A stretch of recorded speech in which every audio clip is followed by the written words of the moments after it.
To write English shorthand senior speed strokes without any omission. Before writing speed, students must practice the following. Number 1, hard words. Number 2, writing similar strokes with crystal clear. Number 3, phrases and contractions. Number 4, intersections. Number 5, advanced outlines. And finally, students must develop the art of creating spot advanced outlines. That is, doubling the first and last outline of the strokes for repeated words, which will result in writing English shorthand senior speed strokes without any omission. May 1991 speed. Hard words. Confine. Eminent. Folk. Similar strokes. To be. Put. On this, of this, in spite of, in respect of, instead of, various, conference, today, to do, to it, we are, whether, this is, themselves, I thank, I think, for us, in order to, in our, honorable member, by us, for us, in view, in future, all the, of the, in the, for the, by the, at the, which the, ye, and, I thank, I think, we can, we could, that the, with the, that they, with they, give, given, phrases and contractions, government, from time to time, we have, at the same time, of course, as a whole, I have no doubt, men and women, in this regard, by way of more and more ways and means, in accordance with the, we have been able to something in this connection, everything in this regard, intersections for the development by the government of the government in the society next month, this morning, advanced outlines. It gives me very great pleasure on the years ago into of the people, for the people, by the people that we had, one of the world, that this is till now of the country should be in the future, as you are aware, at the center and in the states, implementing welfare schemes in the country, but the most of these standard of living, those who are at present, now and then, undertaken rural areas all over the country, there are, which are to a large extent on the cooperation, should not at all among the her own, if such will be able to, I hope, who have on this occasion, in all, it is my few words, large numbers of our country, whatever should have about the institutions, if they will have, they have, they will, in course of time, in there, in the world, that the, with the, that he, in the course of the letter dated, Madras, dear sir, we thank you For your letter, fifth instant, in your letter, who will be during the course of the which you to take care of in and around. We hope that they will be to you from the program by you along with your letter. We find, as you know, well known, if you are of these, we are sure of that. Look forward from you, yours faithfully. Spot advanced outlines. Delegates, 15 seconds,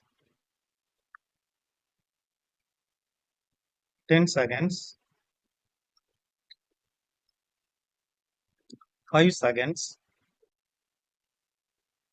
Get ready, start. Friends, it gives me very great pleasure to be present here on the joyous occasion of the Republic Day. Many years ago, on this day, we gave to ourselves a constitution and brought into being a government of the people, for the people, and by the people. In spite of various pressures and difficult circumstances that we had to face from time to time, we have been able to make progress in many fields. Today, we are regarded as one of the largest democracies of the world.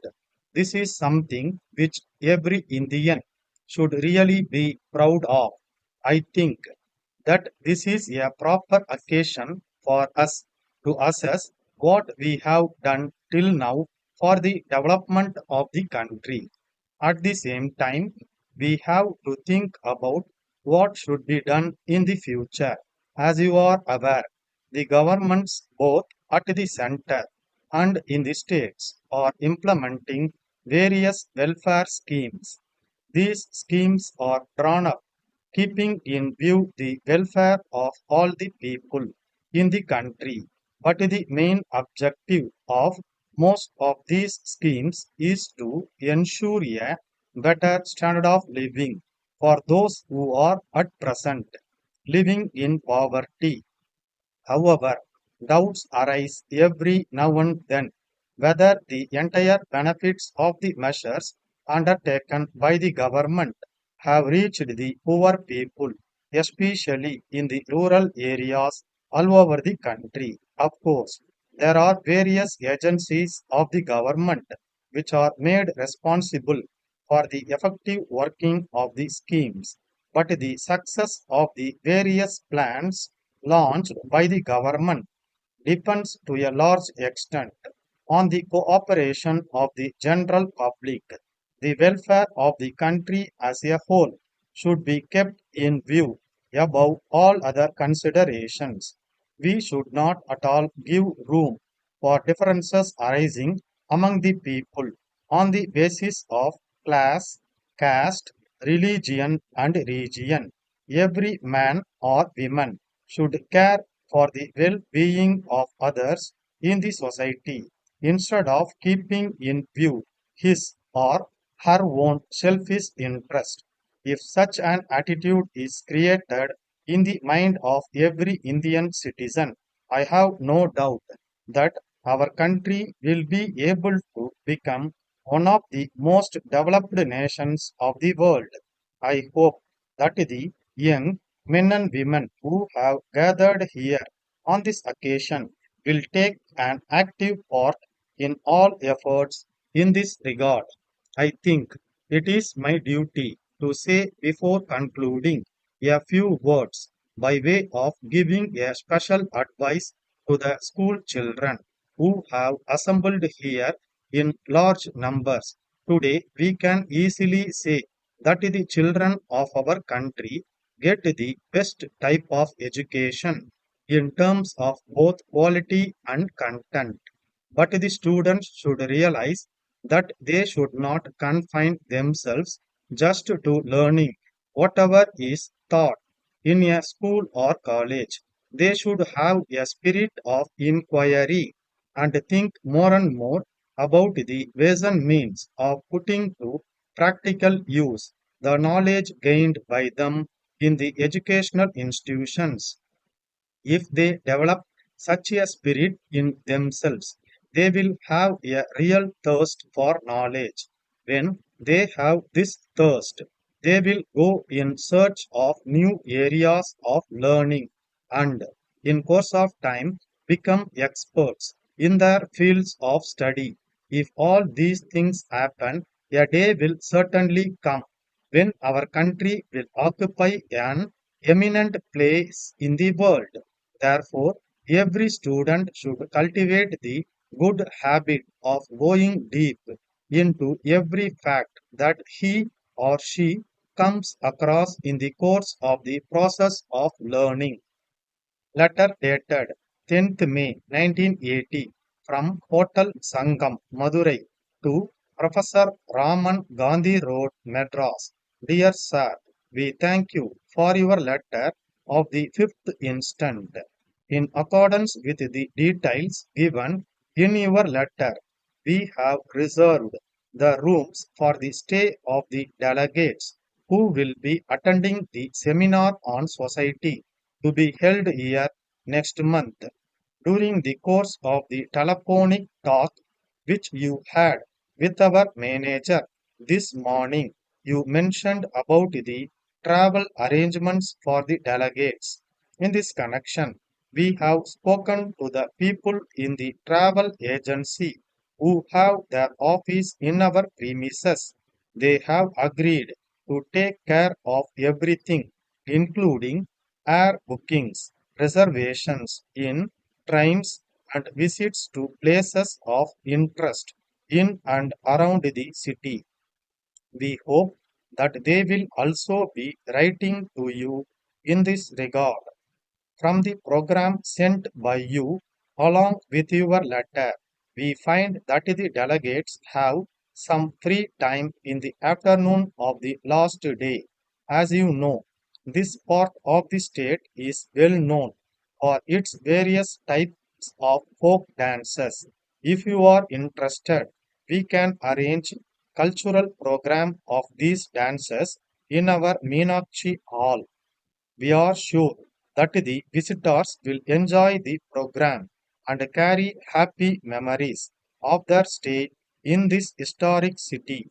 We look forward to hearing from you in this regard.